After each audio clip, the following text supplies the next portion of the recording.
జై శ్రీరామ్, అందరికీ నమస్కారం. వెల్కమ్ టు న్యూస్ అఖండ. నేను మీ కస్తూరి శ్రీధర్. ఫైర్ బ్రాండ్ మన మామ డొనాల్డ్ ట్రంప్ మామ మొత్తానికైతే ఒక సంచలనమైనటువంటి ఒక నిర్ణయం అయితే తీసుకున్నాడు. మొన్న జరిగినటువంటి అమెరికా అధ్యక్ష ఎన్నికల్లో రిపబ్లికన్ పార్టీ తరఫున ఘన విజయం సాధించాడు మన ట్రంప్ మామ.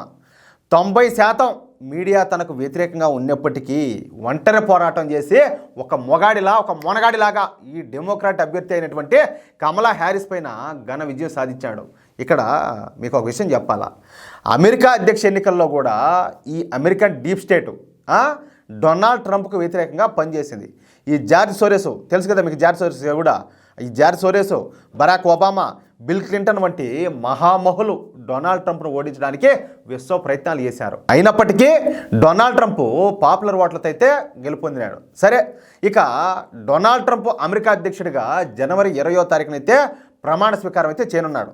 ఎన్నికలు జరిగి ఎన్నికల ఫలితాలు వెలువడిన తర్వాత డొనాల్డ్ ట్రంప్ ఎందుకు ప్రమాణ స్వీకారం చేయడం లేదు, 2 నెలల తర్వాత ఎందుకు ప్రమాణ స్వీకారం చేయాల్సి వస్తుందని చెప్పేసి మీరందరూ కూడా అనుకోండొచ్చు, నన్ను అడగవచ్చు. అది ఏమయ్యా అంటే దానికి కారణం ఒకటి ఉండాలి. అమెరికాలో ఎన్నికలు 200 సంవత్సరాల క్రితం నుంచి జరుగుతూనే ఉన్నాయి. అయితే ఇప్పటిలాగా అప్పట్లో ఈ రైళ్లు కావచ్చు, కార్లు, విమానాలు, బస్సులు ఇవన్నీ ఏం లేవు కదా. ఆ కాలంలో అమెరికాలో ఎక్కడికి వెళ్ళాలన్నా కూడా గుర్రాల మీదనే పోతా ఉన్నారు. అందుకే కౌబాయ్లకు అమెరికా బాగా ఫేమస్.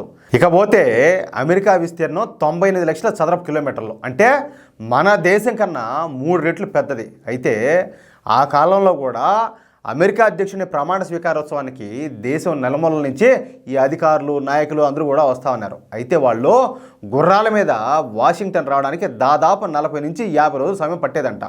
అందుకే కొత్తగా ఎన్నికైనటువంటి అమెరికా అధ్యక్షుని ప్రమాణ స్వీకారాన్ని 2 నెలల తర్వాత చేసేలా అమెరికా రాజ్యాంగం అయితే తయారు చేశారు.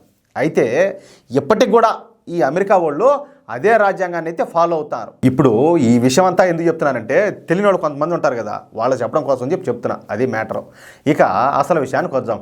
మనం ఇందాక చెప్పుకున్నట్టు డొనాల్డ్ ట్రంప్ జనవరి 20వ తారీఖున అధ్యక్షుడిగా ప్రమాణ స్వీకారం అయితే చేస్తున్నాడు. కానీ డొనాల్డ్ ట్రంప్ మాత్రం అప్పటిదాకా ఆగేటట్లేడు. ఎందుకంటే ఆయన స్పీడ్ అట్టాడిది. ఏం తెలీదా మీక, డొనాల్డ్ ట్రంప్ దూకుడు ఏ లెవెల్లో ఉంటుందా అట్లా. అందుకే తాను అధ్యక్షుడిగా ప్రమాణ స్వీకారం చేసిన తర్వాత ఏమేమి చర్యలు తీసుకుంటారో వాటిని ఇప్పుడే బయట పెడతాడు. వాటిల్లో కీలకమైనవి 2 ఉన్నాయి. ఇప్పుడు మీ జబ్బు ఏంటి? 1, కెనడా ఉత్పత్తులపైన 25% పన్ను విధించడం. 2వది వచ్చేసి చైనా దిగుమతులపైన 10% పన్నులు విధించడం. అర్థమవుతుందా? సరే, మొదట కెనడా విషయాన్ని తీసుకుందాం, మీకు అర్థమయ్యేటట్టు చెప్తా. కెనడా వచ్చేసి పారిశ్రామికంగా అభివృద్ధి చెందడానికి కారణం ఎవరయ్యా అంటే అమెరికానే. కెనడా బతుకుతాంది కూడా అమెరికా మూలంగానే. ఎందుకంటే కెనడాలో తయారయ్యేటటువంటి ఈ ఉత్పత్తులకు ఉన్న అతిపెద్ద మార్కెట్ ఎవరా అంటే అమెరికానే. కెనడా తన ఎగుమతుల్లో దాదాపు 70% ఎగుమతులు ఒక అమెరికానే చేస్తుంది.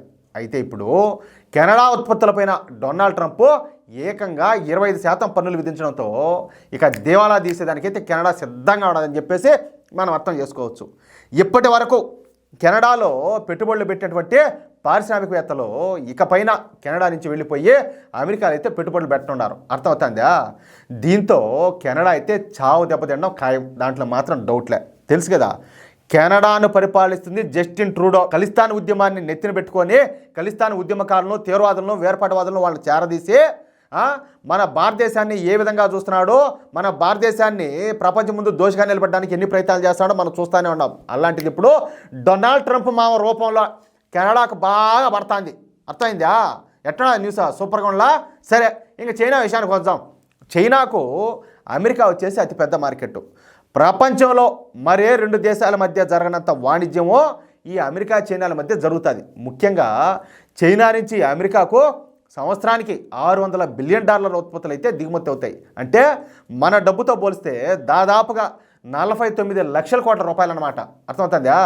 ఈ విషయం గమనించినటువంటి డొనాల్డ్ ట్రంప్ ఇప్పుడు చైనా వస్తువుల దిగుమతులపైన 10% పన్నులు అయితే పెంచేసినాడు. దీంతో చైనాకు దాదాపుగా $100 బిలియన్, అంటే ఎంత, 8.4 లక్షల కోట్ల రూపాయలు నష్టం అయితే వస్తుంది. అయితే డొనాల్డ్ ట్రంప్ తీసుకున్నటువంటి ఈ నిర్ణయాలు జనవరి 20వ తారీఖు నుంచి అమలుకైతే రానున్నాయి. అంటే ఆయన ప్రమాణ స్వీకారం చేసిన రోజు నుంచి అన్నమాట. అయితే భారత్కు మాత్రం పన్ను మినహాయింపునివ్వడం ఇక్కడ మనం అందరం కూడా గుర్తుపెట్టుకోవాల్సిన అతిపెద్ద విషయం. ఎందుకంటే మన భారతదేశం విషయంలో కావచ్చు, హిందువుల విషయంలో కావచ్చు, ఆయన ఏ విధంగా మాట్లాడుతున్నాడో, ఆయన ఏ విధంగా ప్రవర్తిస్తున్నాడో, ఆయన మనల్ని ఏ విధంగా ట్రీట్ చేస్తున్నాడో మనం అంతా కూడా చూస్తూనే ఉన్నాం. చైనా కెనాల్తో కలిపి మన భారతదేశం మీద కూడా పన్నులు వేస్తాడని చెప్పేసి చాలా వరకు అందరూ భావించినారు. కానీ డొనాల్డ్ ట్రంప్ మాత్రం భారత్ పైన పన్నులు విధించకుండా తప్పించడం ఇక్కడ మనం అందరం కూడా గుర్తుపెట్టుకోవాల్సిన విషయం. అంటే ఆయన విశ్వాసం అయితే చూపించాడు మన దేశం మీద, మన హిందూ సమాజం మీద. దాంట్లో మాత్రం అనుమానం ఏమీ లే. ఓకేనా? ఎట్లా న్యూసా బాగుంలా? అది మీకు ఈ న్యూస్ నచ్చితే, అదేవిధంగా నేను చెప్పింది కరెక్ట్ అని చెప్పి మీరు భావిస్తే ఈ న్యూస్ను తప్పనిసరిగా నలుగురికి షేర్ చేయండి. అలాగే మీ యొక్క అమూల్యమైన అభిప్రాయాలను ప్రతి ఒక్కరు కూడా కామెంట్ రూపంలో తెలియజేయండి. ప్లీజ్. జై శ్రీరామ్.